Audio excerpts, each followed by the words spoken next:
I am Ellen Yen, Thank and I you. am unstoppable. Yes, you are. All right, day 5 here in Philadelphia. We're about to go into our flagship anchor interview. This is the reason why we came to Philadelphia to connect with Ellen Yin, the founder, and I don't know if she goes by CEO or what, but she's top dog here at High Street Hospitality Group.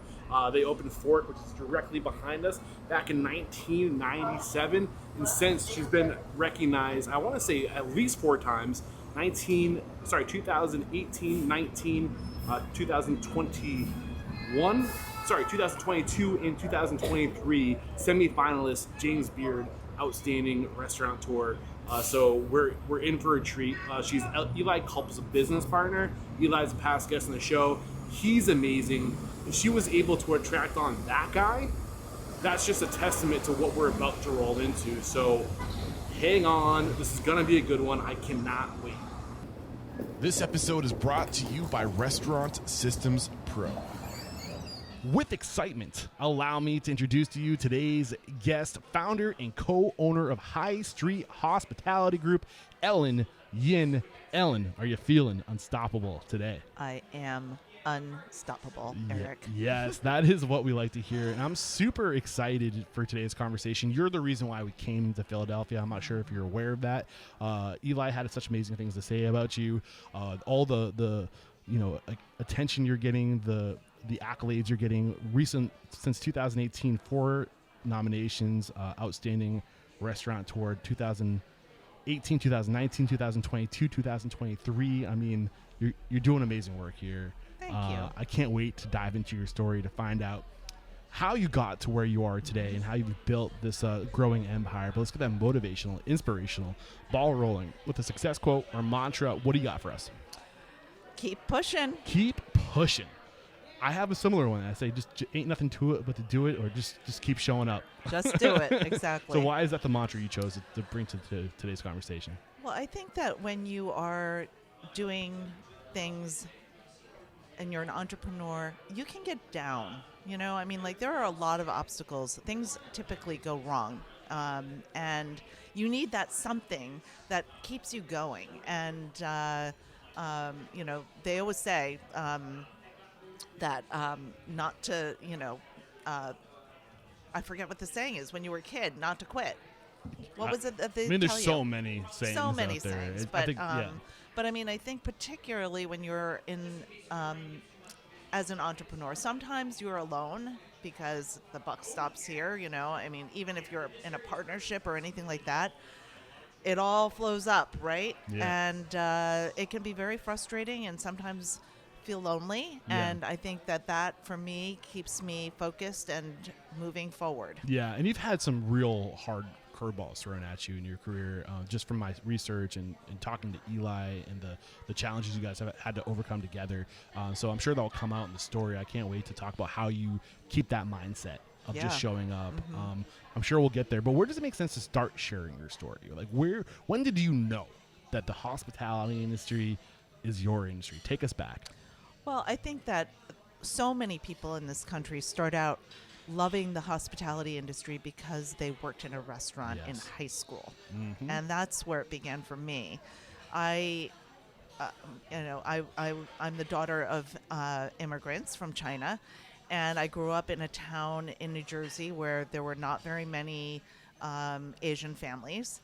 And my parents were very focused on me being a great student because they wanted to make sure that I was able to support myself.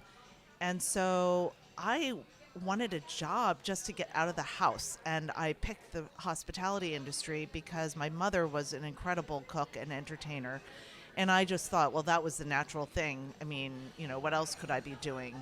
I'm not going to be a newspaper delivery person because I'm a nerd and I don't go out.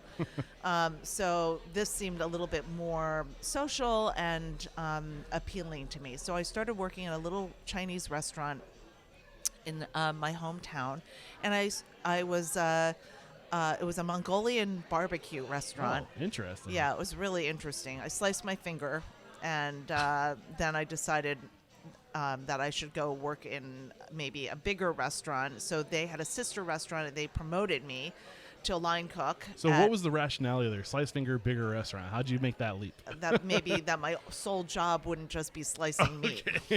Gotcha. So I started working at their sister restaurant, and I learned how to use the fryer, and I cooked fried rice and things like that. And this was the 70s, so rolling back to Asian food in the 70s, it was pretty basic.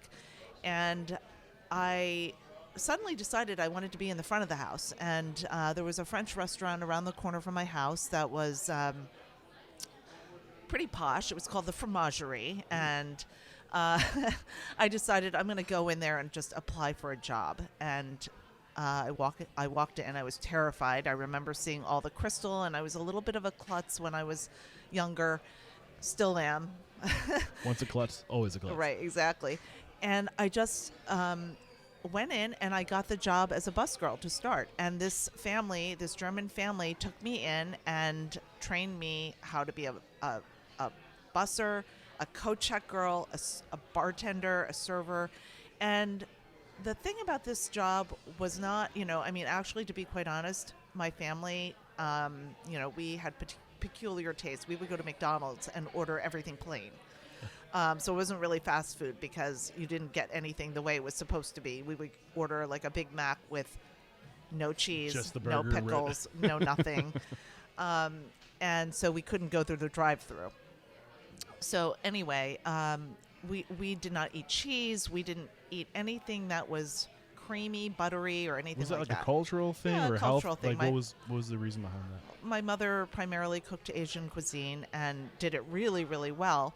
But we always wanted to feel the sense of belonging, and we wanted to eat at McDonald's, and we wanted to go to, eat a TV dinner for whatever reason. When I started working at this restaurant, I never really felt a sense of belonging in my hometown because I started there in 6th grade. We had moved there, and I think I never really felt like I fit in.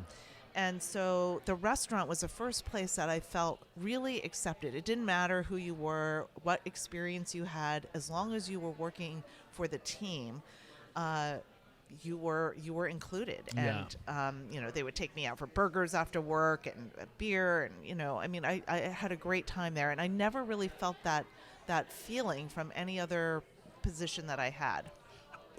You get into the details of how they showed you their appreciation for you and how you felt seen by taking you out and doing all these things. But why is it so important in your perspective today, reflecting back and knowing how to make people feel like a part of the team?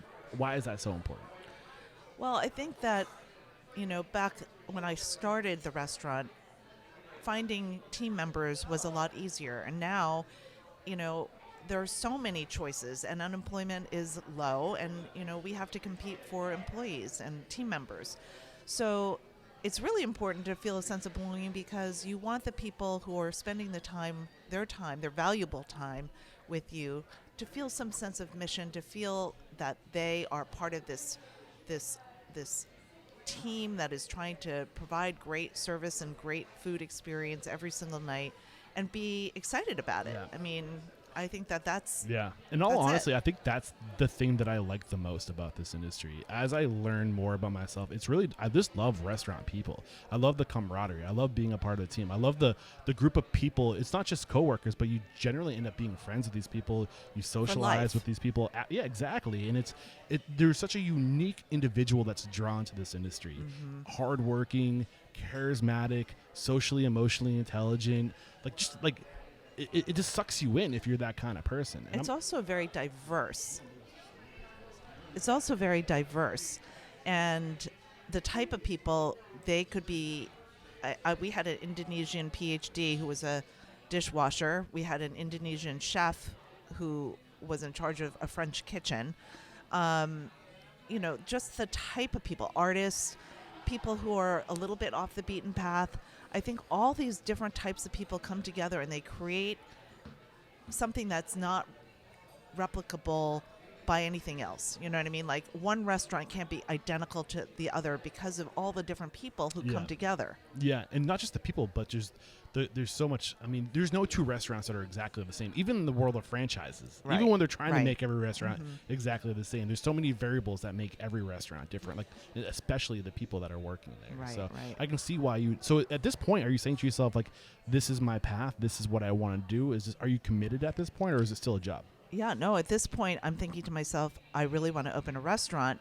Where can I go to college where I can really pursue whether I can do that or not? So I am curious. Did what made you fall in love? Was it the people you were working with? Was it being seen and appreciated and feeling like you actually fit someplace? Was that what made you fall in love with the industry? That, and I love service. What about service?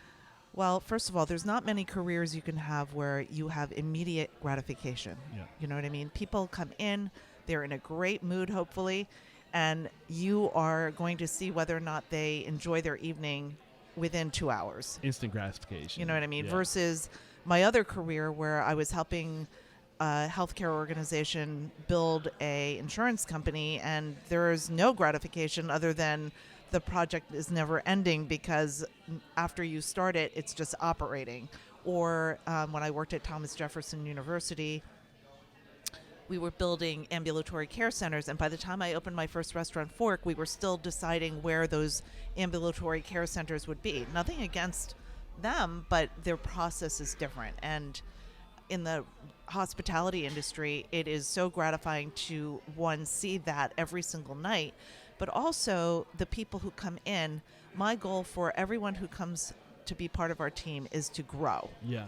So whether they stay with me or not, it's unrealistic for me to believe that every person who comes in is going to stay with me for 25 years. Right. That's not possible. No one's going to treat your restaurant the way you treat your restaurant, except that, like, I mean, no, they're not going to own it like you own it. Yeah, Right? but I mean, you know, people want to grow, and Right. especially back then when it was only one restaurant, it was, you know, that top position is only one person. You know what I Yeah. mean? So that was one of the reasons that we wanted to grow. That is the best reason to grow, in my opinion, because Yeah. you ran out of opportunity for people. Mhm. And the only way to continue to provide opportunity is by Growing. making it. Yeah. Exactly. Growing. Exactly. Yeah. So, it sounds like you knew you wanted to be involved with restaurants, but you still went down a different path.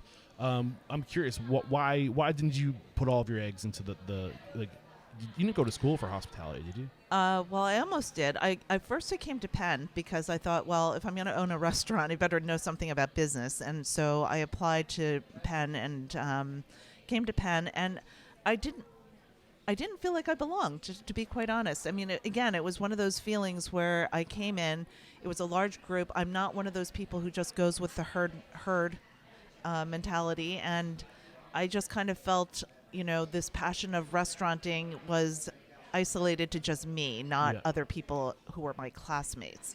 And so I actually tried to transfer to Cornell, and I was accepted. But then when I went there, I have this horrible fear of cold, and Ithaca isn't really exactly the place you want to be if you're afraid of cold. And Yeah, the I other feel thing that. was, I loved working at the fromagerie so much that I picked Philadelphia because it was close to my home, and I could go home on any particular weekend and just work if I wanted to, which was kind of hiding from the original problem of not belonging Right. while I was at Penn. So Penn But- was your master. That wasn't your No, undergrad That was too. your undergraduate too. Okay, got undergrad it. too. But then when I took a semester off and I came back, and I was just like, well, maybe my finding this belonging is the job.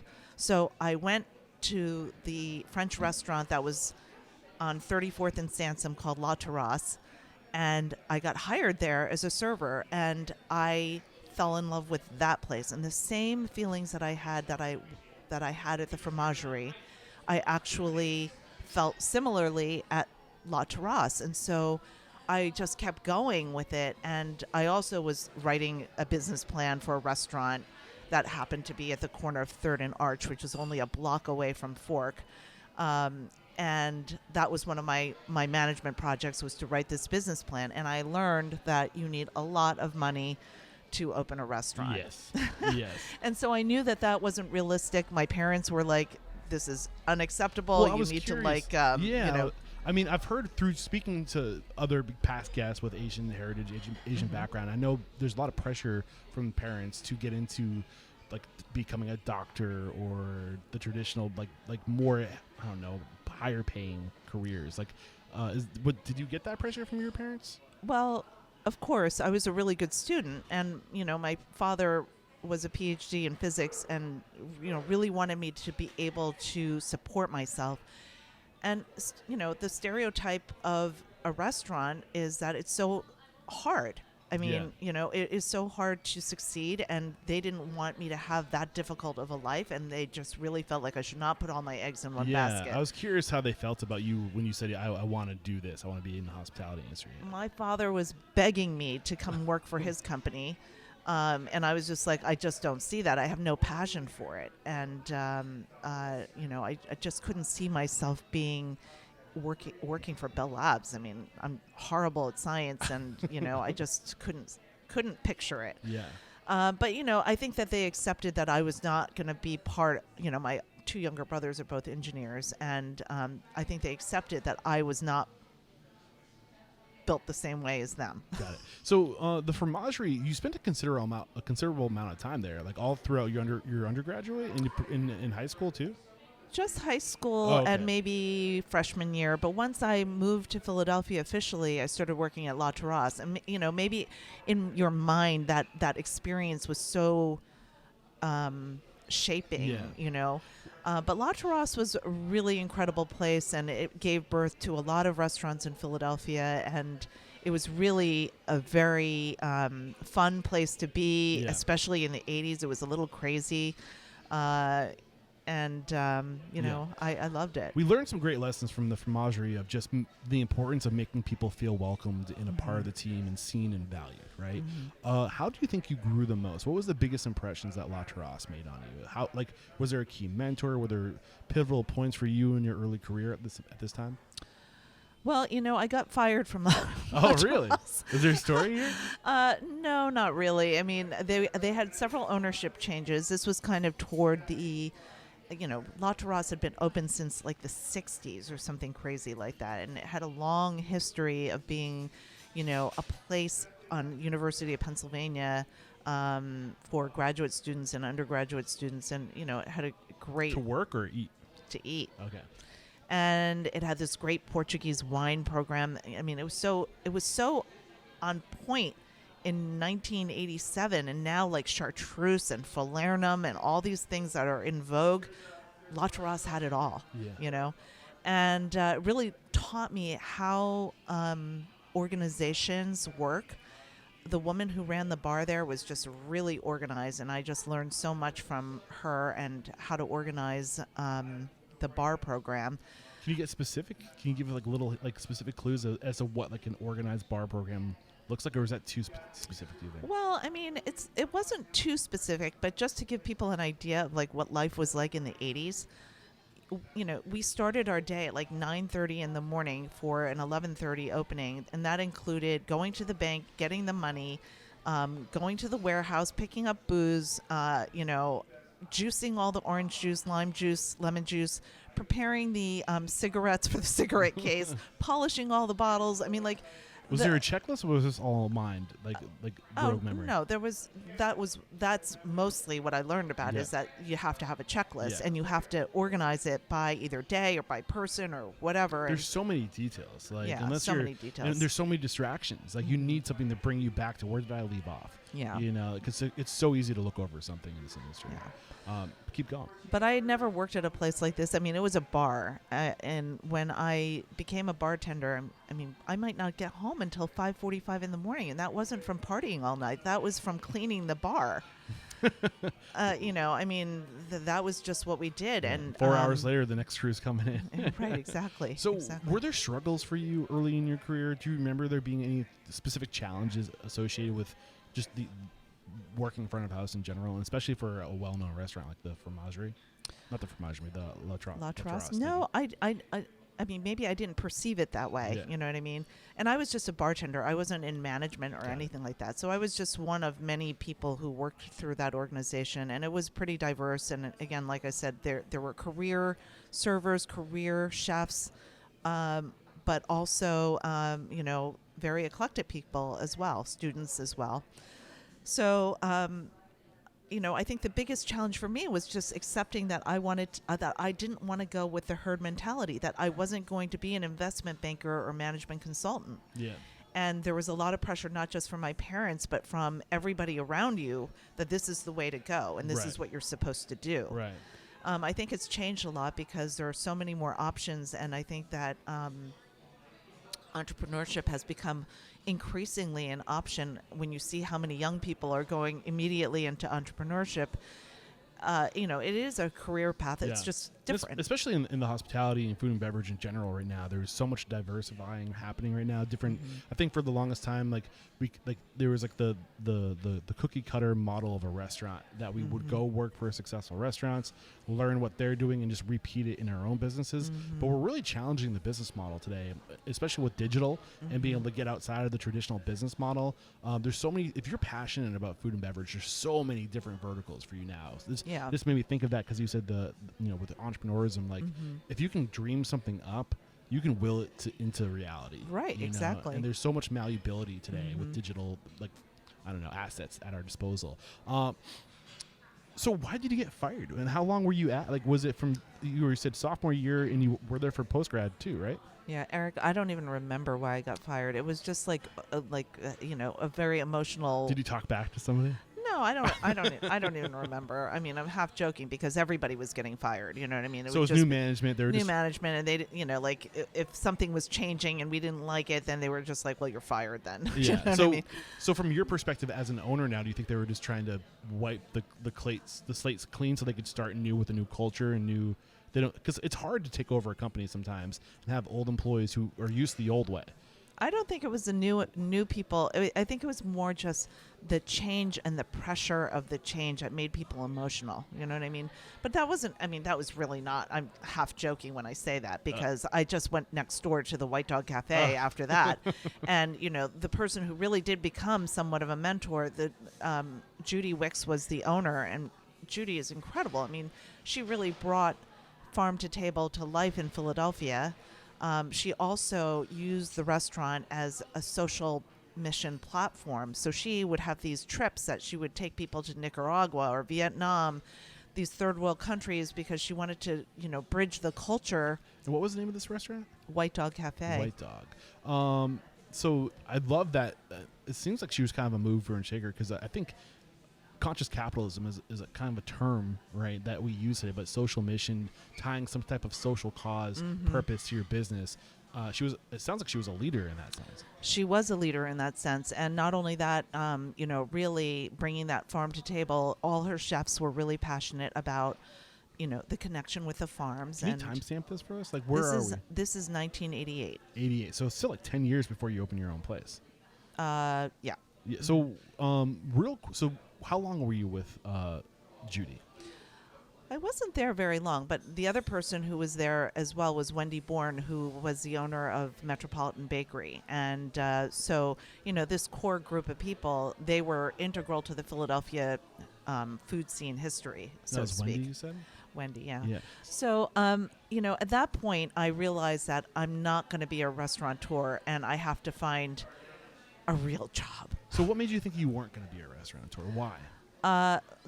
Well, exactly for the reason that that I wasn't going to be able to raise the capital, and I think that is the reason why it is so difficult for people to just immediately launch their own restaurant at age 23, because you need that network, and that's the ingredient that I think is so under appreciated.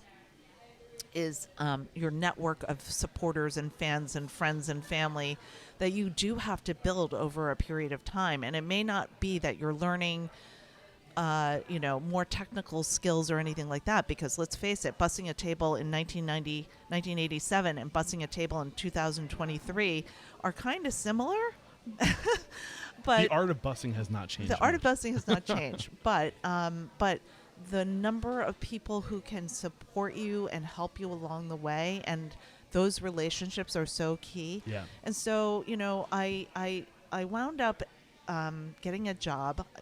At this time, you had to go through the Inquirer to find the classifieds to find a job, and I found a job at a local advertising agency, and they did represent a lot of restaurants.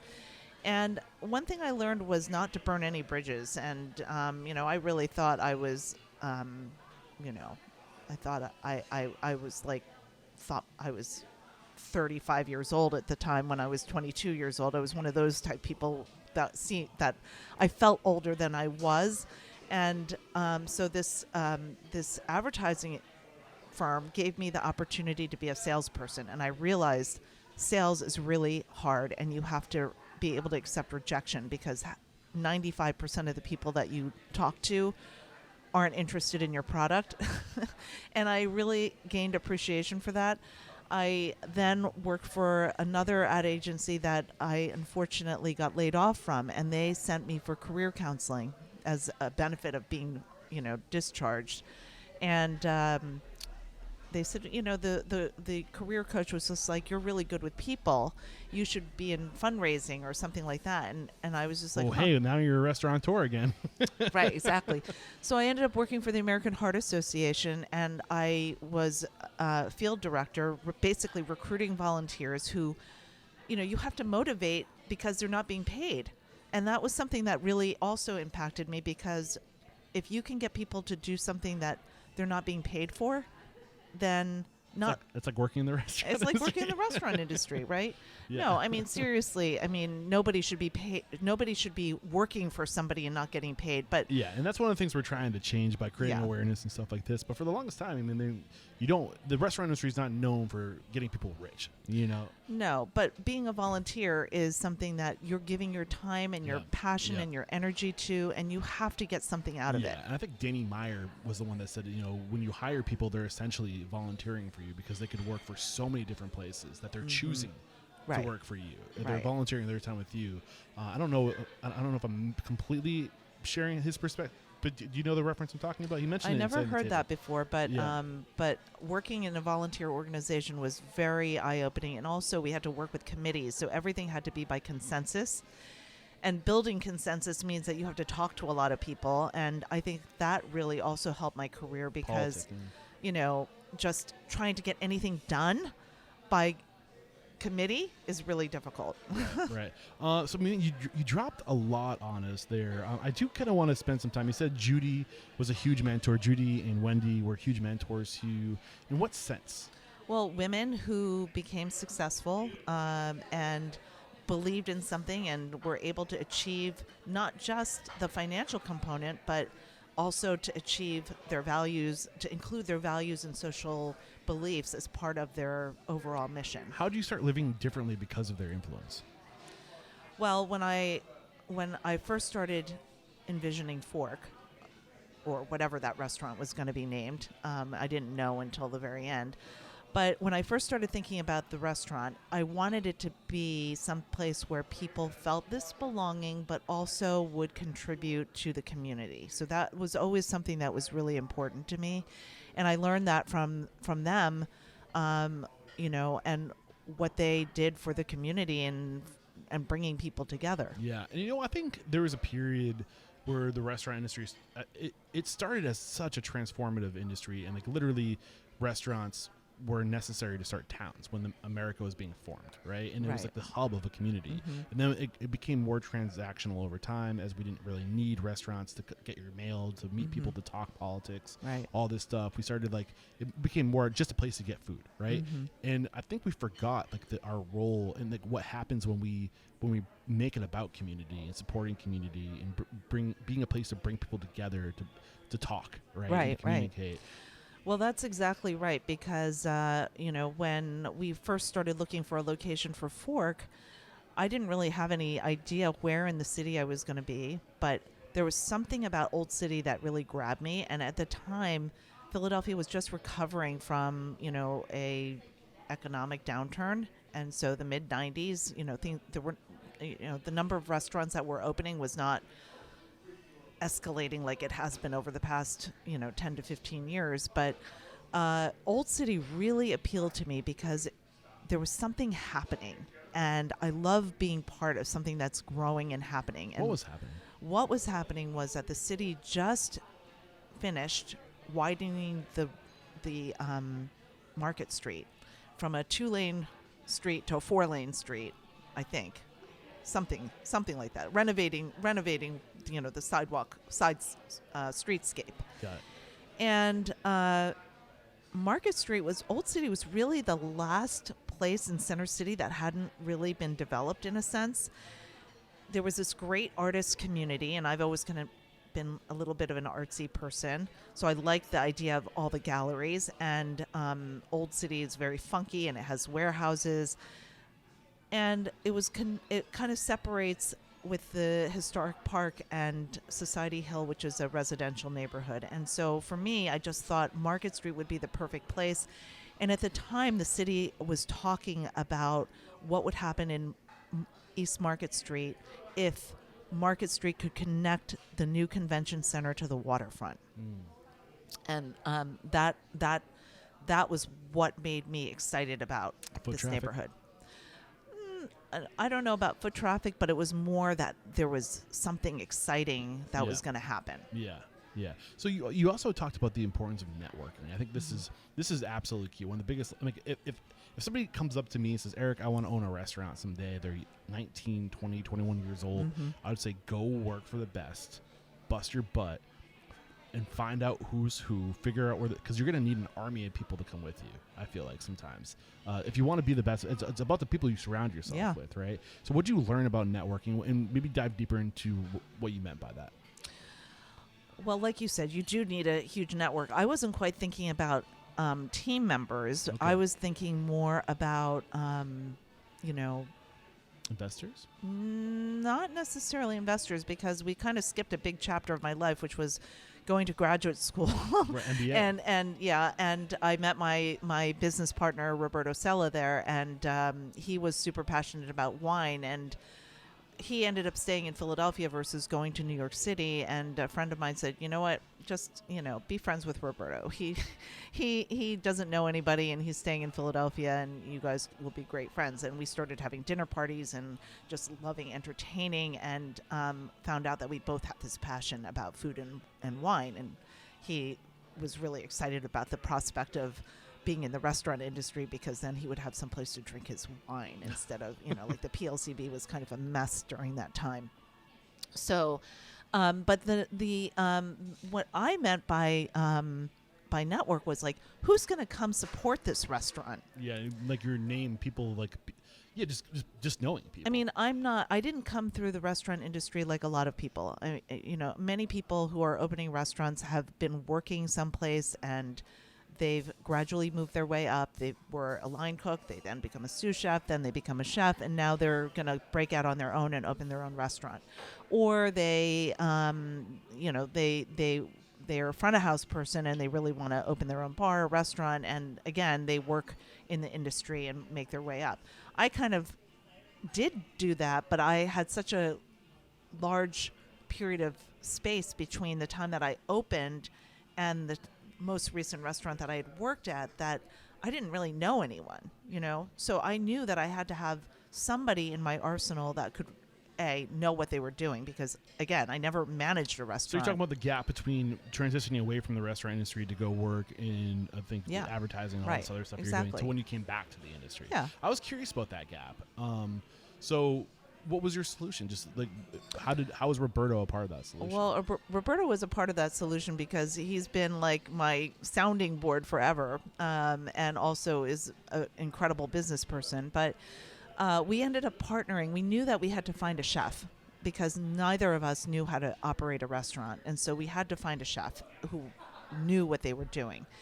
And so finding a chef when you're not in the industry is like finding a needle in a haystack. Yeah. And so I just started talking to people from the White Dog that I worked with before, and people that, my friends from La Terrasse, if they knew anybody. And I somehow was connected to this woman who was a sous chef at the White Dog.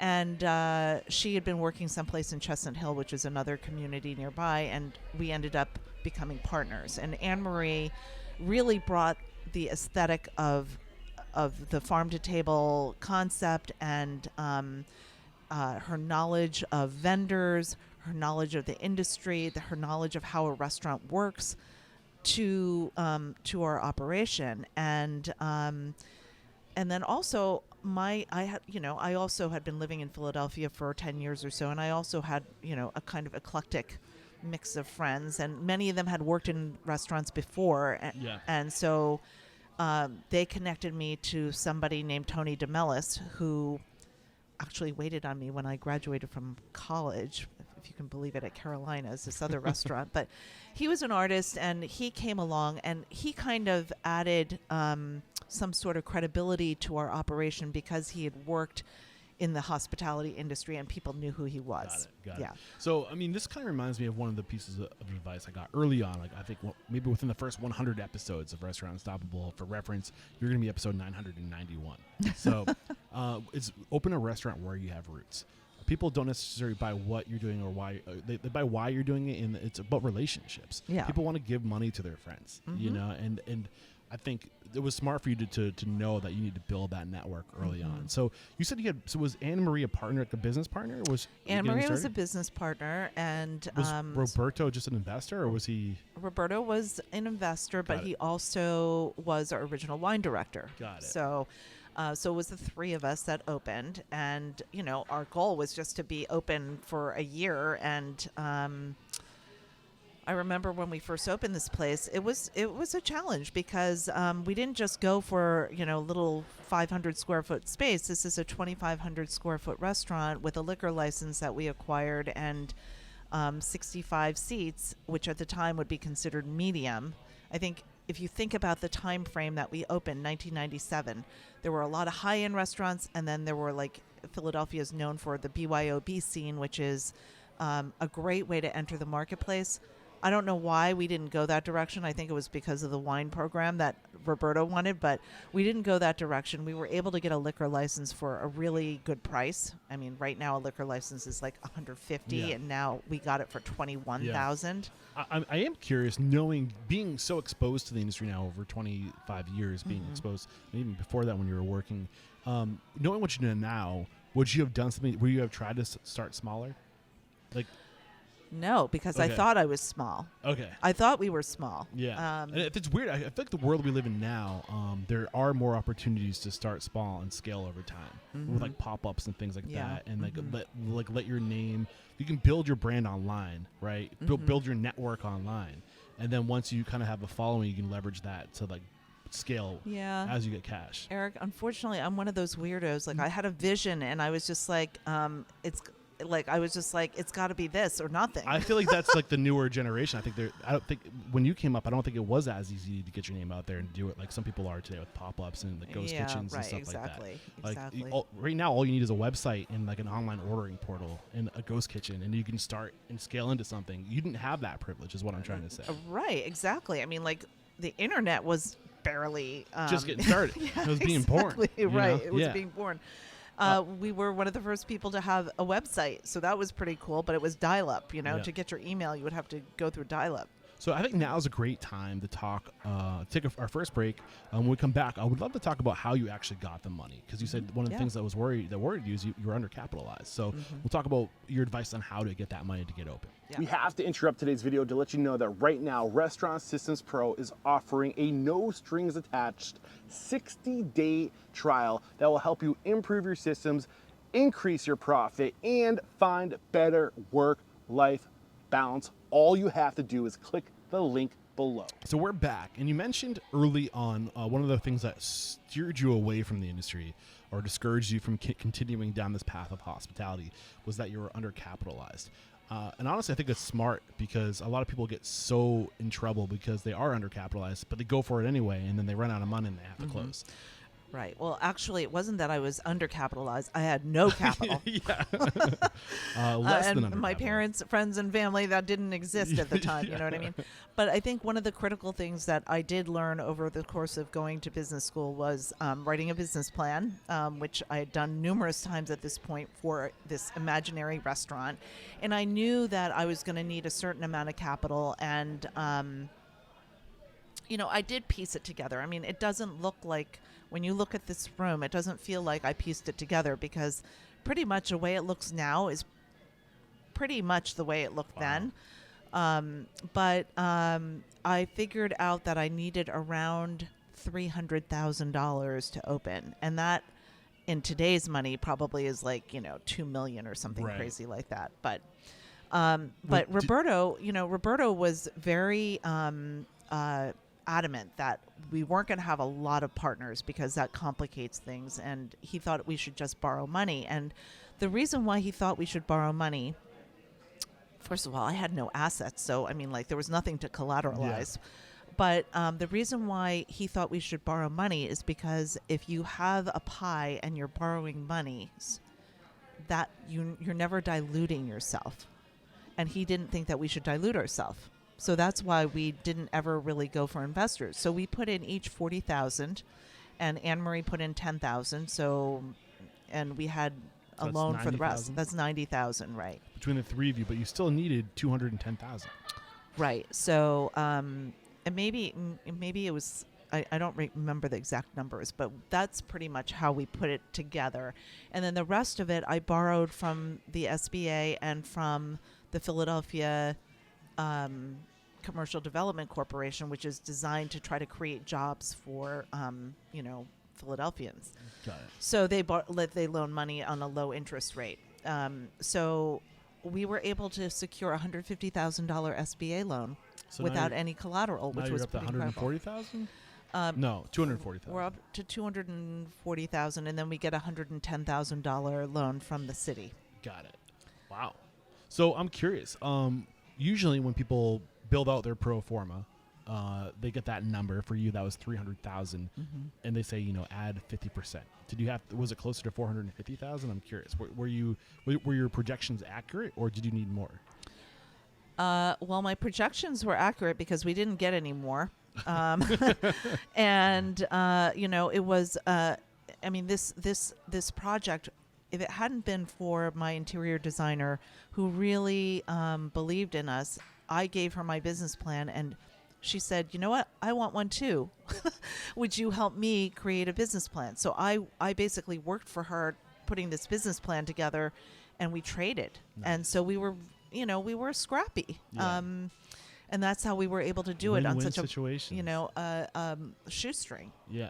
What were your biggest challenges, if anything, in those early years trying to get open that you had to learn and overcome? Well, having your doors shut on, the application process for getting a loan was not easy. And, I would say that I was working in healthcare in 95 and 96 while I was trying to secure this money. After I knew that I was going to be leaving healthcare to definitively open this restaurant, I changed to consulting so that I would have more flexible time. And then the challenge really was that I never managed a process like this before. I mean, this is a construction project, and I mean, I know PowerPoint, but that's about all I know at this point, which is a little bit of an exaggeration because I was helping this insurance company open, and they would throw these projects at me that I had no clue what to do, and I just learned on my own. So I thought, I had enough self-confidence that I thought I could figure it out. But sometimes there are roadblocks that are really difficult. I mean, what were some of the roadblocks that you could have prevented if you had had a little bit more experience or knowledge? And how can you help other people from making those or hitting those same roadblocks? Honestly, I can't remember, but it was probably better that I didn't know because I just kept following my Right. mantra, which If is you to just know- keep going. Sometimes knowing can scare you away. Right, from things. exactly, There exactly. is some truth in ignorance is bliss. Yeah, right, exactly. Right. So, take us through those early that first year. Your goal was to make it 1 year. How did Well, that go? How did it go? We opened, of course, everything requires a little bit of luck. And we opened at the right place at the right time. It was October 1997, and there had not been a major restaurant opening in a long time, so it was kind of highly anticipated. And we opened, and I would say in December of 1997, USA Today somehow got us on their radar, and then we were in Philly Mag, and then the ball started rolling. Within 3 weeks of opening, the Philadelphia Welcome Mat was a little weekly newspaper, and it wrote a review of us. So we did get a lot of support at the very beginning, and it just started steamrolling. I mean, at the very beginning, I would say to Roberto, call up all your friends and tell them to come in because we don't have any customers tonight. There were some difficult moments, but by January of 1998, the weekends were all booked. And So it's only 3 months, right? October, November, December. And yeah. Wow. Yeah. So what do you think, if you could go back and just reflect, like what are the key things you think you did that set you up for success? Well, again, having that network and being able to outreach to people and to constantly be in touch with them, making sure that they knew about the restaurant, and I never burned any bridges from graduate school to healthcare to even that first advertising agency that I worked at. I'm still in touch with the owner of the restaurant. So never burning any bridges, always being, trying to help other people as well as, it's a two-way street. No one's going to help you if you're unwilling to help anybody else. So how do you help other people when, like you say, you don't have 2 pennies to rub together? You didn't have any capital to invest. Like how were you? What were you leveraging to help other people? Well, I think it's not necessarily that literal. I mean, supporting people when it can be as small as watering the plants when they're out of town. Yeah, right, exactly. I mean, I don't know. But doing a good job for them. Yeah. Being earnest about doing a good job. I mean, all those things that, and I had multiple jobs, which is probably unusual for somebody in that time period. I had multiple jobs, and so, I never left anybody, hanging. Yeah. Was Roberto in the restaurant industry, or was he just a connoisseur of fine things? He's a hedge fund manager. Got it. Yeah. So he wasn't on the floor every day, was he? Was he No. like a somm or anything? No. You mentioned Anne Marie. How did you two kind of what were your lanes? Like, how did you complement each other? Well, Anne Marie was a chef, Got so she basically was in the kitchen, and I was like the GM, basically. And so, she did an incredible job. I mean, we were so pleasantly surprised at the quality of her food. Not that she didn't do a great tasting, but we didn't really know what to expect because we couldn't really go to her restaurant and taste the food or anything like that. So we had her over at Roberto's house, and she made some food, and it was good. But when she started doing tastings for us in preparation for the menu, we were like, wow, this is so fresh off the pan. It's going to be a hit. People can't not love her cooking. And she did an incredible job, and she built an incredible team. And, we had a lot of people who worked with us for a long period of time during those early years. So fast forward 25 years later, right, to current time, your namesake, your original restaurant, Fork, you have High Street on Market. You have A Kitchen, A Bar. Are those two separate or together? Yeah, they're separate. First, we expanded next door to a space that we called Fork Etc. Okay. And Fork Etc. was a prepared foods cafe that served breakfast, lunch, and dinner. It had a private room behind it for Fork, and it was a cute little space. That's where we first started doing our own baking. So we had our own bakery there where we sold our bread, baked goods, breakfast, retail products, grab and go. What year was this? This was 2004. Okay. Now, when you ask me what kind of challenges I faced, so this was kind of my first first of all, when Anne Marie left, that was my first challenge. When did she leave? 2000. Okay. I was kind of curious if she was still in the picture or not because I wasn't aware of that name. Yeah, no, she was with us for 3 years. So let's and, sorry. And, I think what happened was that we started growing apart as to what we wanted. And now we're getting to the good stuff. Yeah, and I wanted to grow, and she wanted to have like an intimate, restaurant, and that was kind of like a one-off type thing. And I already felt that need to find some place for people to start to grow at that point. And so we decided to part ways. Okay. And she ended up owning her own prepared food store, and that was open for almost 20 years. So as of today, you have 4 locations, but you've opened other projects and closed them since. So Fork Etc. opened in 2004, and then it transferred. We rebranded it as High Street. Got it. Okay. So going back, 2000. So from 98 or end of 97 to 2000. Any lessons that we're skipping over before talking about how you and Anne decided to part ways?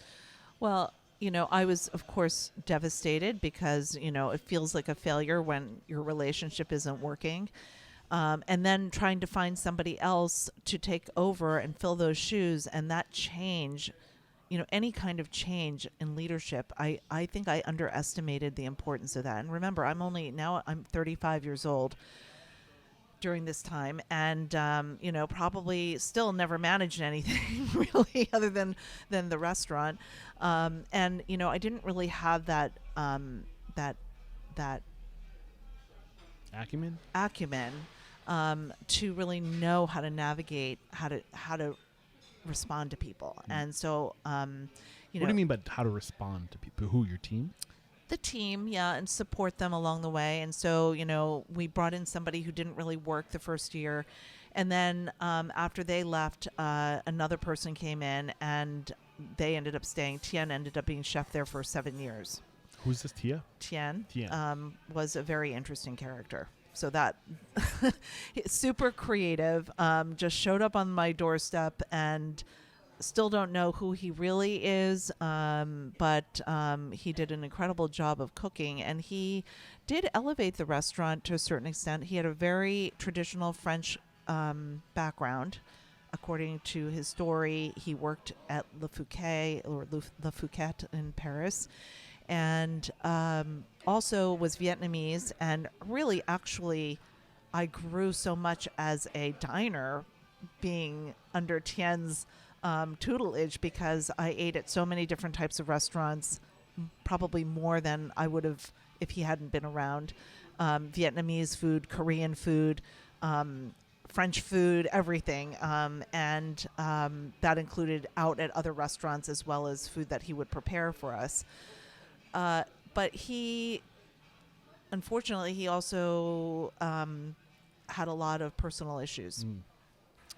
And also he was older, and, at some point he was ready to retire. And so that's when Terrence Fury entered. Terrence was formerly chef at Striped Bass, which was a restaurant in Philadelphia, and he had... It's bass season right now. He's reminded me. He opened Maya with his brother, and they both came from a very pedigreed background.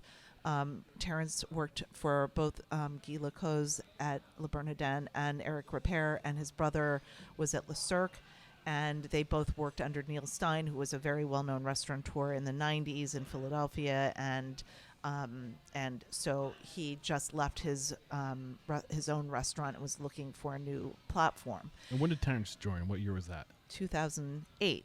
Okay. Got it. So I want to kind of unpackage a couple of things first, because I think there's some lessons in your original partnership with Anne Marie. Mm-hmm. Knowing what you know now about business and getting into partnerships, what are some of the things you could have done that you didn't do early on to prevent the diverge in vision? Well, I mean, obviously having a vision. Yeah. I think we were dropped aligned. A little clue there. We were aligned in having this idea of a seasonal restaurant, and we were aligned in how we wanted our employees and team members to be treated. Fork was a front runner in benefits and 401k and all these other things, because that was part of what our vision for our restaurant was. And we had a handbook that outlined what our mission statement and vision statement was. But so you're doing a lot of them things right. As having an MBA, you knew what to do. Yeah, I don't even know if that really was the case. But I think that the main thing that we never really discussed was what was the future going to look like. Your goal was to make it a year. So, right. So you never really looked beyond that. What's the 5-year plan? What's the 20-year plan? Well, first of all, we never expected Fork to be a rocket ship. You know what I mean? Like, we were doing... This is a 65-seat restaurant, and the 65 seats could be as many as 350 covers. And remember, this is the 90s, and so Old City was not nearly as populated as it is now with other restaurants. So if you came here, you could be eating at 11:30 at night Wow. because there was no place else to go, you know. And we served until 11:30 at night. So it was a long service. We served lunch and dinner and Sunday brunch. So it was a lot, and especially on a like Mother's Day, which always somehow coincides with graduation. I don't know who plans graduation, but for whatever reason, there are years when they coincide, and you know the number of large parties, the number of turns, and you're trying to get that in. You know, and I guess I'm an entrepreneur. I'm trying to like build business, Yeah. you know, I think she really was not into that kind of volume. Got it. So was it a good separation? Well, she ended up tripling her original investment, so I think that Good that for was her. good. And Yeah. she met her her husband Yeah. of over 25 years now at Fork, Yeah. and she opened her own business. So I would say it was positive, Yeah. and allowed her to pursue her dream the way she wanted it to be. Yeah. So I think that's a success. And with TN, I think it's. I mean, we have his name, so I'm not trying to like drag anybody's name through the mud. That's not the goal of what we're trying to do Yeah. here. But you said he has some difficulties with personality and. He had a difficult personality. I mean, you know, it's you have to buy my book. I do. I know. Because it kind of outlines the story of Tien, and you know he contributed so much. I mean, really, Fork Etc. was his vision. He had this chef's bistro dinner where you know every Wednesday night he would have this tasting menu, basically, for lack of a better word, from in the 2004 2005 was really not, you know, it was a predecessor to what people are doing now, but you know, it was a surprise. You wouldn't know what you were going to be eating. It was this idea he had from eating in Paris after work, where he would just go to this restaurant and the chef would cook for you, and you know, it was really a great place, but it was one of the most challenging construction projects because it was even bigger than Fork. The budget was even bigger than Fork, and it had to be a union job because I'm on Market Street. Okay. And so the price tag was a third higher than probably what it would cost to open Fork. Just to cover the labor. Yeah. And also, once you open your second restaurant, your expectation of yourself is higher. You can't just shoestring it together. You know what I mean? To a certain extent, people have this vision of what this restaurant was like. And if I opened next door to it, it's not going to be like, you know, walking into somebody's first restaurant. Right.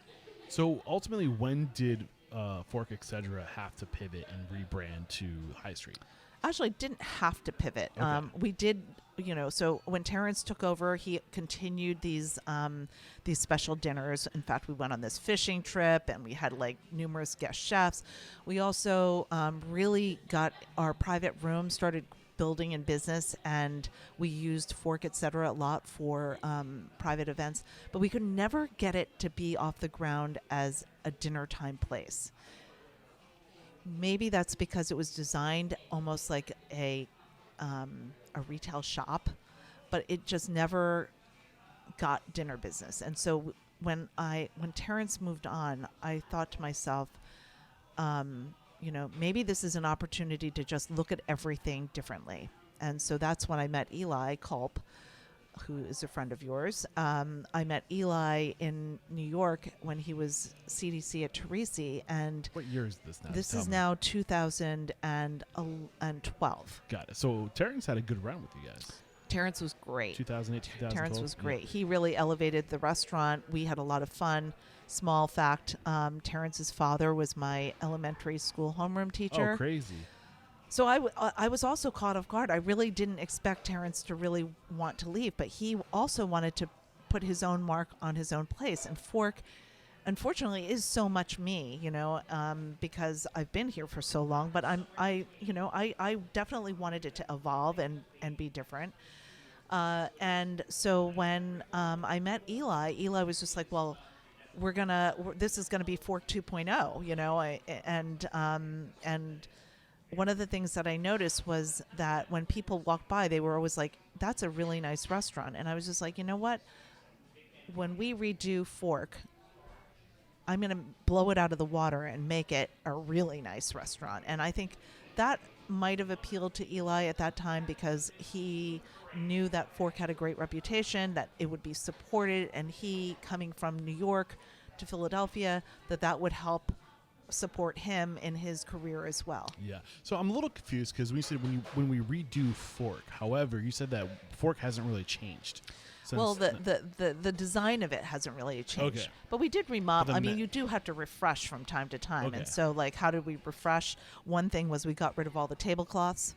We made it a little bit more contemporary. Yeah.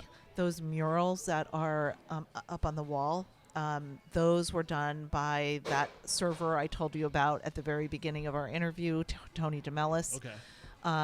And what it was really representing was this progression toward a contemporary American restaurant. So going from New American Bistro, which was what we were calling ourselves, to contemporary American cuisine, which is what Eli was more about, Got it. was really what this transition was. So we did remodel at that time. You know, things were changing, and that style of cuisine was probably a pivotal point for contemporary cuisine in Philadelphia, contemporary American cuisine in Philadelphia. And so when Eli came, you know, he was one of several chefs from New York City who relocated to Philadelphia. Philadelphia is great because people are really into food, but you know, the cost of living is much more affordable, and it's much easier to get into a restaurant than it is in New York. A little more discretionary income around here for food and experience. Yes, but people are very particular about how they spend their money. So one thing I've noticed about you, and this is probably, I would say the majority of my listeners are probably more towards the entrepreneurial side, the operations, the business, the visionary, the dreamers, and I'm sure there's a few chefs listening too. But one thing I picked up about you is it seems like you're really good at attracting talent. So what advice do you have for finding chefs and attracting chefs? Well, I think this starts from my complete inexperience in the industry and knowing that if I don't surround myself by the talent that I need, that I'm not going to succeed. And I'm very much about not failing and succeeding. I'm unstoppable, so to speak. Yes. So, you know, I really think about, you know, who is it that can bring that spark and that talent to life. And when I sat down at Teresi and I had the 20-course tasting menu, I was just like, oh my God, I have to have this. I have to recruit this person. You know what I mean? Or when I met Terrence, I just knew that that he was going to be able to take what we had previously been doing and really take it to the next level. Yeah. And I'm always about evolving, and unfortunately, that's just part of life, is evolving. So, you know? so what's the difference between recruiting somebody and stealing somebody? Oh, well, I mean, stealing somebody, I mean, I guess you could perceive that any transition is a steal. You know what I mean? I don't think there is a thing as stealing somebody. I mean, because to steal somebody, that's making the assumption that somebody They're going belongs unwilling. to you. Yeah, right. Yeah. So it's like you don't, people don't get stolen from you. You lose people. Right. True. So I think it's important to recognize that people have the choice. If they're not getting what they are looking to get with you, maybe you're not offering them the opportunity. Like you said, and you hit the nail on the head. People want to grow. So if they're not going to grow, if they're not growing with you, they're going to grow with somewhere somebody else. Yeah. Exactly. And I think your mentality of the only reason why we open more restaurants is to provide more opportunity is the only reason why you should open another restaurant. Because if you open that restaurant and you don't have the people to move into it, then is that restaurant going to be successful? Right, exactly. It's So- very difficult. And so when Eli came, and that's when High Street Hospitality Group was really formed, we revamped Fork. We transformed Fork, etc., into High Street on Market out of the love of pasta and bread. And then we also took over A Kitchen and Bar, which has an incredible beverage program, but also was a highly respected small plates restaurant. So we took that over in 2014, immediately after we opened High Street. So that was amazing growth right there. And then we ended up opening High Street on Hudson in New York, and then High Street Provisions in West Philadelphia, and we just recently transformed that into High Street Hoagies. So it's constant, like, you know deciding whether you have the people or not to be able to do these projects. Accepting that things are going to change every time that you add something on, and be able to adapt to those changes and keep your integrity and your vision and mission going. During the pandemic, I have really been able to connect with our management team, because we had so much alone time, during the pandemic, that I feel so supported right now. I feel like this is one of the best teams that we've ever had, and they are. Which is a statement in today's world where it's so hard to find people. Yeah. So sorry to interrupt. No, everybody is committed to the vision and the mission, and everybody is excited about the opportunities that may lie ahead. Yeah. And Eli's episode, if you guys are interested in that, episode 957. It was a great episode. I highly recommend you go check that one out. So, like, reflecting back from 2012, it sounds like was when you really started to expand and grow aggressively. Is that safe to say? Was that a tipping point for you? 2013, probably. Yeah. So I'm sure you were faced with a whole new set of challenges and new hurdles to get over, because you had never managed that many separate restaurants, right? So what were those challenges? Take us back to the first initial real challenge that you were faced with, and where was the pain? What was the challenge? Well, Fork Etc., because it's next door and an extension of Fork, was a little bit easier, because we still had only one business, so to speak. And you could be there quickly if you had to. And I could be there quickly. Which is a huge lesson. And I think we really wanted A Kitchen, because that gave us the opportunity to show that we could manage multiple things. But A Kitchen is also part of a hotel. And so the whole culture of now collaborating with another entity definitely was a challenge. Not only just bringing our concept and our ideas to the table, but also fitting into their corporate structure, their, systems, and the way they do things are slightly different than the way we necessarily do them. What's hard about that? Well, one is that I don't think we were really ever oriented to what their systems really were. We just started operating, and so it was like, hand slaps basically. But their accounting system, their budgeting system, you can't just go decide that you want a new ice machine because it's there. Learning their accounting system. We've been there 10 years, and I'm just starting to feel comfortable with all that. But even now, they are also growing, so the people are also changing, and so I'm continuously building new relationships with people there. What was the change? What was the tipping point to make you feel more comfortable? I think that during the pandemic, we streamlined a lot of things, and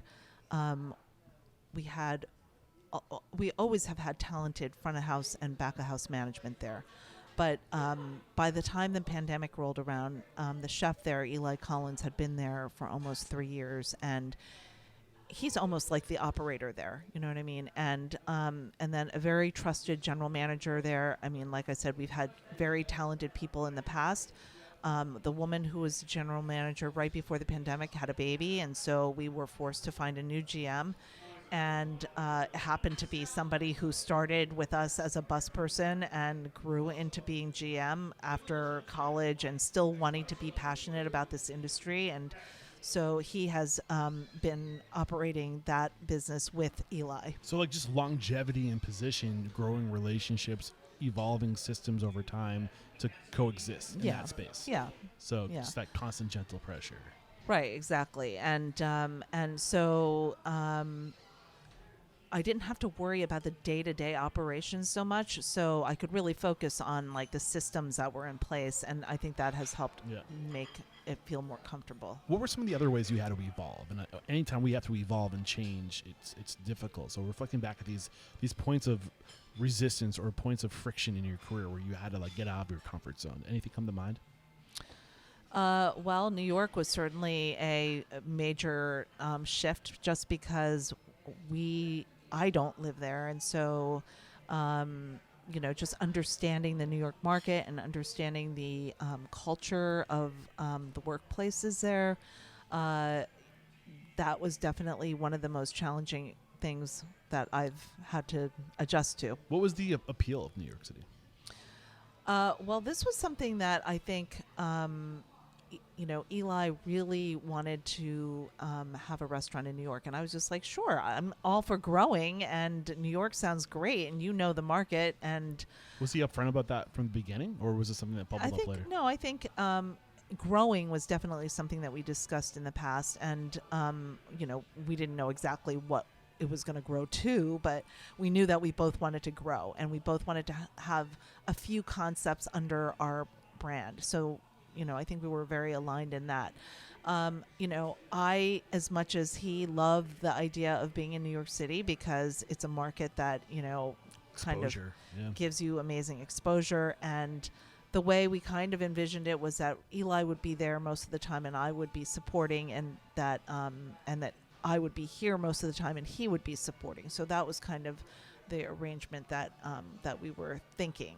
And then, New York just kind of was one of these things that just from the very beginning was a challenge. I mean, not in the sense of raising money, because we were able to raise the money almost immediately, and we were able to get the You had a funding. reputation at this point. Right. And it was highly anticipated, and we had a great team at the time, and we were able to recruit great managers. In retrospect, some of the things, we were a very ambitious group, and what we wanted to cram into this 2,000 square foot little restaurant maybe was too ambitious, and we underestimated how hard it would be to not be there and to have this kind of ambition. And then obviously Eli's accident had a huge impact on that. And then, I think just not having a presence there. I mean, one of the things that, if I, we didn't really talk about this, but my mother had a massive stroke in 2010. Okay.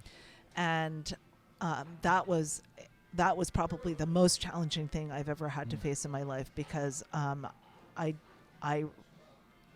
really wasn't envisioning my mother at such a young age and being so healthy, being completely dependent on other people to live. And so since 2010, I had to readjust my personal life a little bit, because my mom lives with me and my brother.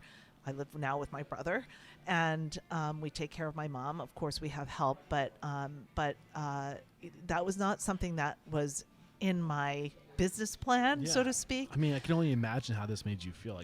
Where were you emotionally? How were you feeling during this time? Well, first of all, it was my mother was really sick. I can only imagine. It must have been devastating. I mean, whether she was going to live or not, and every You're gonna make me cry. every thinking about my day, own mom. like whether or not something was going to go wrong. It was really awful, and thankfully she's incredibly feisty, and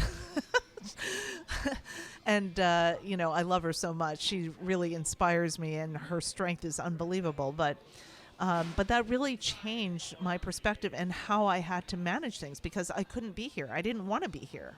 I couldn't be here. Yeah. And so at that point, just managing this one location, I had to kind of change my perspective on things and make sure that there were people here to support. And so from 2011 to 2012, I mean, those were the beginning of like trying to figure it all out. I mean, how did you figure it? Was there a tipping point where it started to come to frame and figure it itself out, or? Well, bringing Eli in was certainly part of that because Eli is extremely capable and an incredible leader and had a vision. Yeah. And so we had a great group of people at that time. Yeah, I think this is one of the biggest reasons why. I mean, Roberto made a good point. Partnerships complicate things, but I do think that would you agree or disagree? I'm curious in your perspective. Since you've been in the industry as an owner since 1997, would you say the market's more competitive now? Absolutely. Would you say you have to be more on your game now versus 25 years ago to compete?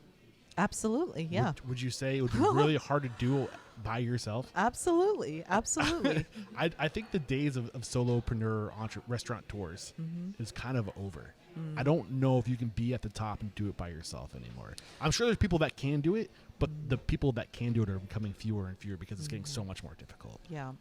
So the power of partnerships in knowing your lane, staying in your lane, and honestly, shit happens. People get sick. Your priorities change. Right. And you need people to lean on during those times. Right, exactly. And having people like Eli in your corner, like that is so invaluable. Yeah. Continue that train. I mean, I don't want to put words in your mouth. No, I mean, the beauty of all our relationships with not only partners but also with our management team. We have an incredible group, as I mentioned previously. The way I look at it is that those the front line of GMs and chefs, they are the ones who are front facing and doing the day-to-day operational work. They have to be supported by another group of people who, they represent kind of like a circle, a ring, so to speak, and that we're all there. The people on the outer ring are all there to support the inner team. And, we finally kind of envisioned our management structure in this way, and people are really on board with this system. So where'd you get this inspiration of envisioning the, a hierarchy, or in this example, the circle, where it's centrifugal circles? Well, I'm one of those people who, I never fit into a hierarchy. And so, and again, especially because of my work in nonprofit, I feel like people need to work in groups to be effective. I mean, you don't necessarily, make your kitchen work just by being the head of it. You need other people to support you in the HR component, because more than ever, it's so important for your line cooks to have career opportunities and career counseling, and to feel like there is a path for them. Yes, I was going to say a path for growth, like shown, like a light shown on that path Right. from day one. Right. So you can say to yourself, oh, I'm starting here, and in 5 years or less, I can be there. Right. And seeing those and having that path like just lit up for you is so Right. important. But if you're operating every day, finding the time and the space to be able to do that in a competitive world where your food has to be great and your leadership has to be great and culture, all that, that's all really hard to achieve by yourself. Yeah. Do you need a break? I'm good. You good? Okay. That's why, even though so many chefs have amazing social media accounts, we have a social media person who can support. We have these other people to help, And I think what happens if you're getting into the industry right now, it's so hard to not compare yourself to the Ellenians of the world, who built this team around them. You know what I'm saying? And I think it's important to realize that doesn't happen overnight. Mm-hmm. It takes years of persistence and starting where you can and building slowly. But I think the good news is today you can, if you take a few steps back, like you said, like you wanted to start, like this was your dream, and you pulled it off, and it's a testament to your abilities. But I think it's important for people to realize that like you don't necessarily have to start there. You Right. know, Mhm. you can start where you can, and it's hard to not compare yourself to other people, but know that they didn't get there overnight either. Right. You know, I mean, comparing yourself to other people is really hard. I mean, Yeah. we all do it, right? But I think that the more you compare yourself, you're always feeling I'm never good enough. Yeah. And that's a really hard feeling to overcome, and why feeling unstoppable. I mean, for me, I'm just like, I'm just pushing forward the best that I can, and don't look at everybody else. Focus on what you're doing and what you want. Yeah, there's a reason why I don't listen to any other restaurant podcasts, because I'm afraid of comparing myself to other people. I just want to do my own thing. But I mean, I think we do have to talk about this point in your career where Elon had his accident, because he proved to be such an amazing partner for you, and he still is to this day. What was going through your mind when you got the news that Elon, and that again, Elon shares his whole story, and it's probably one of the reasons why I feel comfortable talking about this, is because he got so vulnerable during that episode that he kind of shared it all, you know. But I'm really interested in your perspective and what that was like for you to have such a powerhouse, such a strong individual, and to know that he was hurt this badly, you know. Well, For those who don't know, they haven't gone back to the episode 957. Eli was essentially like paralyzed. right. Well, because of my mother, I actually had some knowledge and exposure to neurological disability, and you can. There's always a possibility that you could get better. So I'm an optimist, and so of course, the night of his accident, finding out that he was actually on the train that had the accident was a mind blow.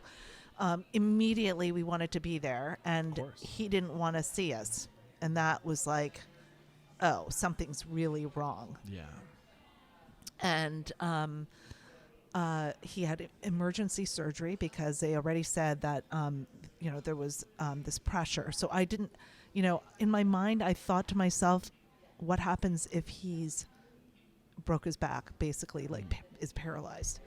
And I kind of squashed that down, and I was just like, he can get better. I immediately started looking at things and seeing that people who had spinal cord injuries could get better, and I always have this hope that one day I'm going to see Eli and he's going to be walking, and I still have that hope. But the question was, we had literally just started construction, and, during this crisis, he was transported to New York. He then had, he was in the neurosurgery unit at NYU. He then is going to go to rehab. He goes to Good Shepherd in Atlanta. I mean, I'm just always trying to be optimistic that this restaurant in New York City is something that, like, I hope makes him feel like there's a future, because I can only imagine myself being in that position and feeling, I don't know whether I'm going to get better or not. Of course, there's a possibility, but if I put too much hope into it, maybe I'm not being realistic, and I'm just going to let myself down. So, I have so many mixed feelings about everything that happened, and I remember being at the hospital with him and saying, should we keep going? And he was just like, because of me. And I was just like, well, that's it. We just keep going, and that was always kind of our mantra, was like, just keep pushing. You know what I mean? And I think I want to acknowledge you, because I think a lot of people wouldn't have had the personal strength to continue to keep going under those circumstances. That's a challenge to overcome, to for everybody, for him to be able to, I mean, I don't want to put words, but like, why, like, where I'm going. Yeah. Well, I mean, we had so many great successes together, and I was so proud of how much, Eli was getting recognized, and of course his talent was unbelievable, unstoppable. Right. I mean, really. But I felt like for the rest of the team, I had to be strong. You know what I mean? Because so many people looked to him for leadership, and he was such an incredible leader that, you know, without somebody being strong about it, if I was emotional about it, then nobody else was going to not be emotional about it. And so, you know, our team really stepped up. I mean, at that time, all our chefs, all our GMs, everybody was on board because they were there to support Eli. And it really was a momentous time period for our group, because just all these people growing and really taking that opportunity. Yeah. So would you say you're stronger now because of the inspiration of how he continued to show up, and you both continue to show up together? Like, how, I mean, it's such a unique situation. I don't get to talk to somebody who has a business partner that, you know, you leaned on him for his ability to do what he does, right? As far as the physical side of things, but like, how, like, I think it's just an inspiration that the team together was able to overcome that and to evolve. I mean, what advice do you have for somebody who's listening to this who might have a partner that went through the same thing or is hurt, and like, how do you get over that? Well, I mean, there is a you know, a very sad part about it, because you know that it's not going to be the same. You know what I mean? But I mean, really, life changes in so many different ways, and there's so many things that you can't control, and that's why our mantra of just keep going. You know, I mean, you just have to keep adapting and changing to whatever happens. Yeah. So where is High Street today? So during the pandemic, we had to shut down our next door operation. We had been there for 16 years, and we were at the end of our lease, and I guess our landlord felt that we were underpaying rent, and so readjusted our rent, and I didn't think that it was feasible, so I negotiated a shorter period of time. And so during the pandemic, you know, without knowing that there was going to be a second round of PPP or anything like that, I just didn't feel comfortable staying. And so we packed everything up and relocated to another location where we only do takeout and delivery. And our bakery is situated there and continues to thrive. You know, the pandemic obviously changed everything for everybody, but now we're finally getting back into a position where we're going to reopen the dining component. Got it. So is any element of your business today different because of the challenges that, you know, you were faced with the pandemic? Like, what like, are you leaning more on technology? Did anything like that happen? Well, everything. Yeah. Everything changed. You know, I mean, it really made, I think, a lot of restaurateurs relook at their business model, because clearly there was something wrong in the past. I mean, everybody is aware of the very slim margins, but maybe not everybody was aware that they were skating on such thin ice, and decided that after the pandemic, everything had to change. So how did you change? Well, number one, we lopped off that part. Yeah. You know, just making that change of reducing the overhead, which, you know, was sad because we put so much into that space, but nothing would have made me happier than to continue. But actually, in retrospect, I think this is going to make us even stronger, because we now have an idea of how we could grow High Street. Whereas before, we just opened another New York restaurant. Maybe that's not feasible because we don't have the bread there and we don't have this there, but maybe this now becomes the model for how we can expand multiple locations and manage the real estate cost. So what was your model? What is your model now? How's your model changed? Has it changed? I mean, we are still a full service restaurant. Fork is still a full service restaurant. So what has changed are the economics of what goes into the business model. So, I mean, we're, you know, of course, during the pandemic, we pivoted to all the different things that everybody was doing. Not all of them stuck. I mean, we have the Streetery, which is just an expansion of seating. We were doing frontline worker meals. In retrospect, I wish that I had thought ahead on that and created something out of that. But, you know, that's unfortunately that ship has sailed. Yes. But and then of course, all the different takeout models. I mean, we were not doing any takeout pre-pandemic. Now DoorDash and all those things are part of our takeout model. Subscription services like Table 22, all that good stuff. I mean, that's great. But what that's is Table not 22? That's a subscription service where members join and then they are able to receive something in return, like a package every month or a tasting menu or a chef's box or something like that. So how are you guys leveraging Table 22? We have subscriptions to our to a pork sandwich. So you get 4 pork sandwiches for your subscription or something else like that. So do you prepare the pork sandwich and ship it off, or is it just the elements to do it at home? It's the elements to do it at home. And then also, Gold Belly. Mm-hmm. So, I mean, some of those things have definitely stuck. I mean, Gold Belly represents a pretty substantial component, not the largest, but our bread program really expanded. So, during the pre-pandemic time, we just had a small retail outlet. Now our bread sales are, surpass what we were doing, at that time. Because people just suddenly needed to have bread.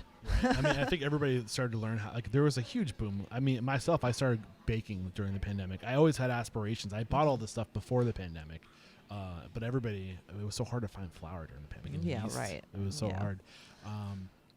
But anyway, so But what I was saying before was what changed isn't necessarily what we're doing. It's more the economics. So number one, of course, all the supply chain challenges of being able to source what you were sourcing before and being able to get that. So we were very lucky because we rely so much on our local farmers.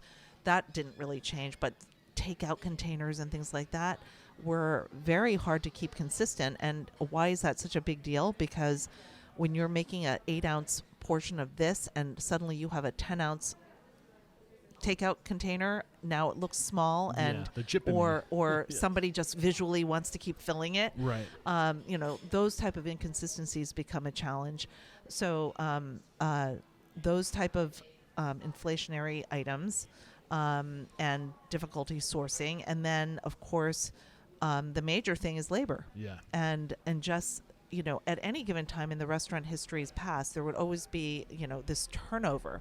But you always had a core group of people who really loved the industry and wanted to be in the To industry. carry your culture, to Yes. be the leaders. Yeah. Yeah. So, in terms of economics,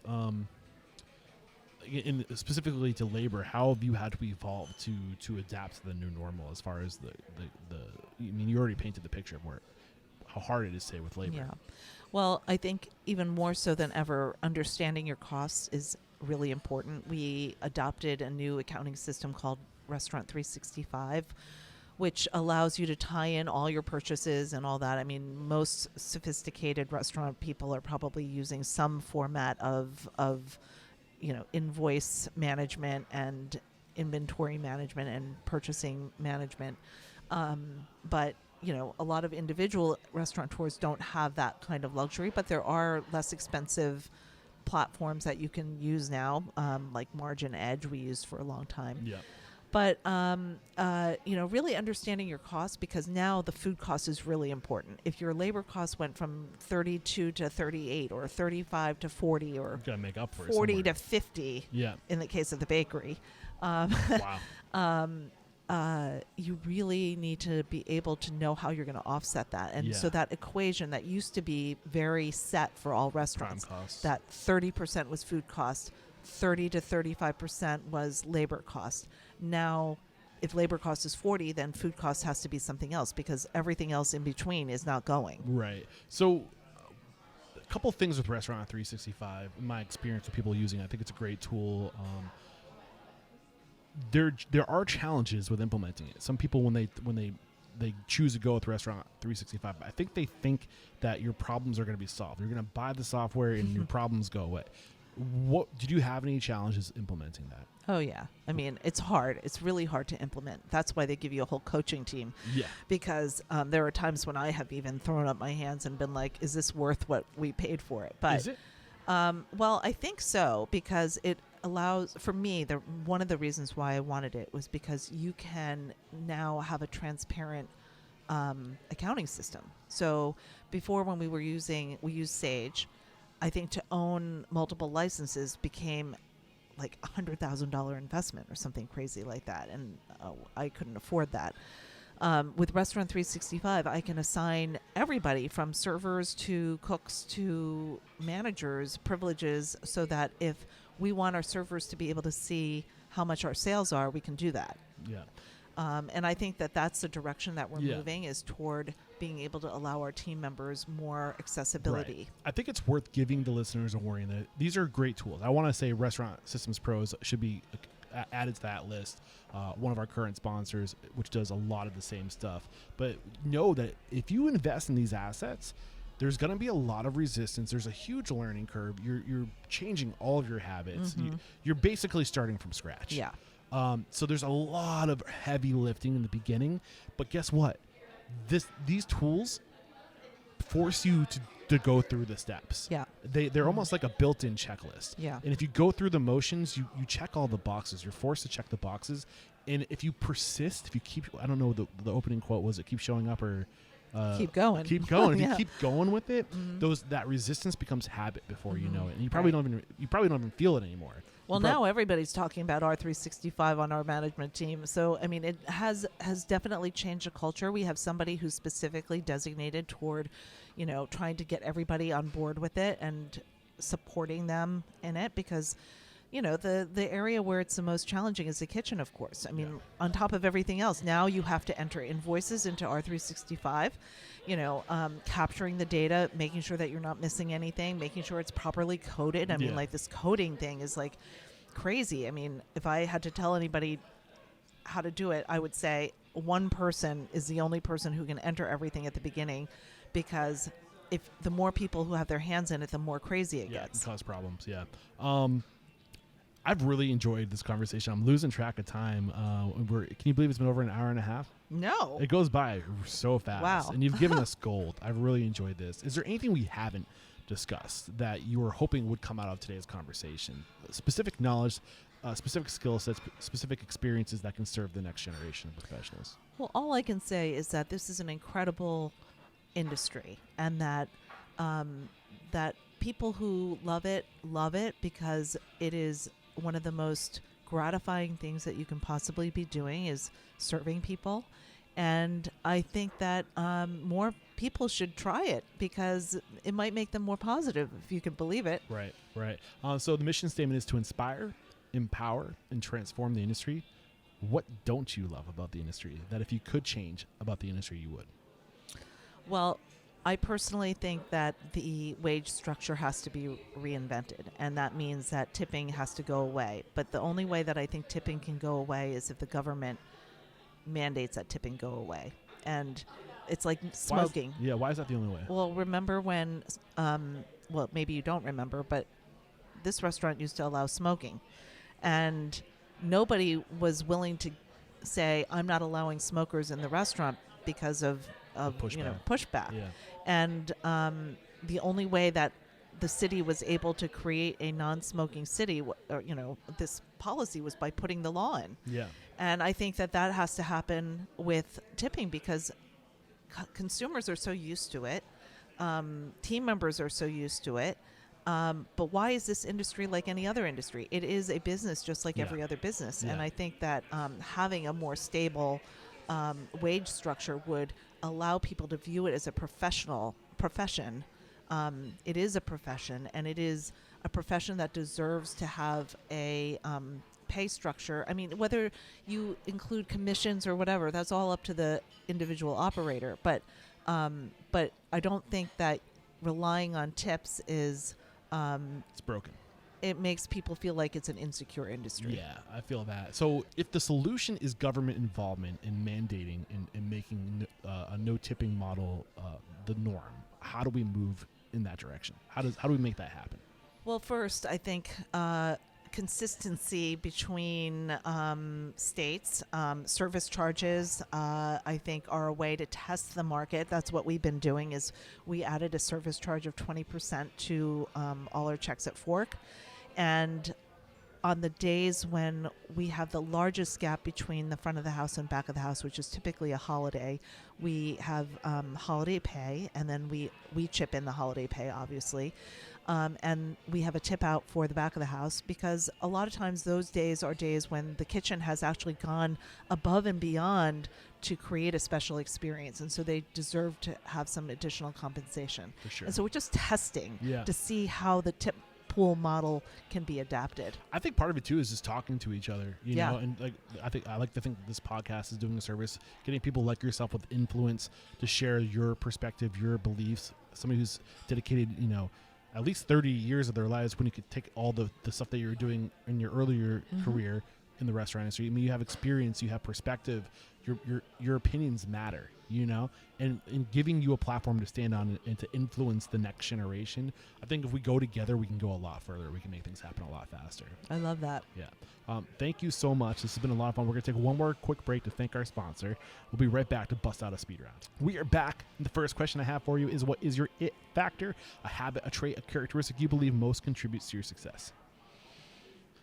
Speed round. That's not a speed round question. I think it's stubbornness. What is your biggest weakness? Probably, I think I could be a better listener. What is one question you ask or thing you look for when you're growing your team? Growing my team, that I look for in growing my team, is everybody being on the same page. Got it. And I think I need to backpedal a little bit, because you said that something you could be better at, your weakness is being a better listener. Yeah. I just interviewed the author of What Is It Costing You Not to Listen? Oh, wow. This week. She's Christine Miles is her name. Amazing woman, amazing book. I highly recommend it. What is one of your biggest challenges today? Biggest challenges today. Just trying to figure out the new business model And how are you overcoming that challenge? with great frustration. Well, keep showing up, or whatever it is. Right. Keep pushing. Keep pushing. Keep Right. pushing. Share one code of conduct or core value you teach your team. Well, I think it's really important to make people belong. And so, you know, we are really trying to push our onboarding process and making sure that we have support for all our new team members, whether that be a buddy system or, you know, just saying hi to people and asking how they are. That's huge. What is one book that's a must read to make us a better person or restaurant owner? Well, I loved, Eli gave me this book, The Culture Code, which Yes. I loved. I think Will Guidara's new book, Empowering Unreasonable Hospitality, is awesome. I really enjoyed that. And the book that I'm looking most forward to reading is Belonging from Michelle Miller. Going back to The Culture Code, what was the biggest lesson from that book? Oh my God, you're asking, you know, my brain is so fried. I love the story of the Marines, and I'm trying to think if I can make it concise or not.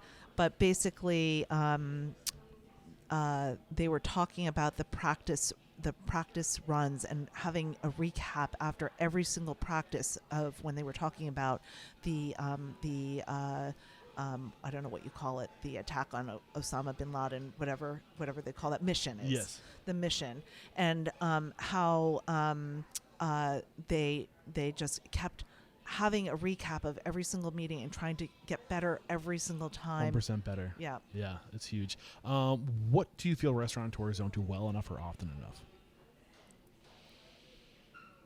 Take a rest. Yeah, for sure. Better balance. I get that.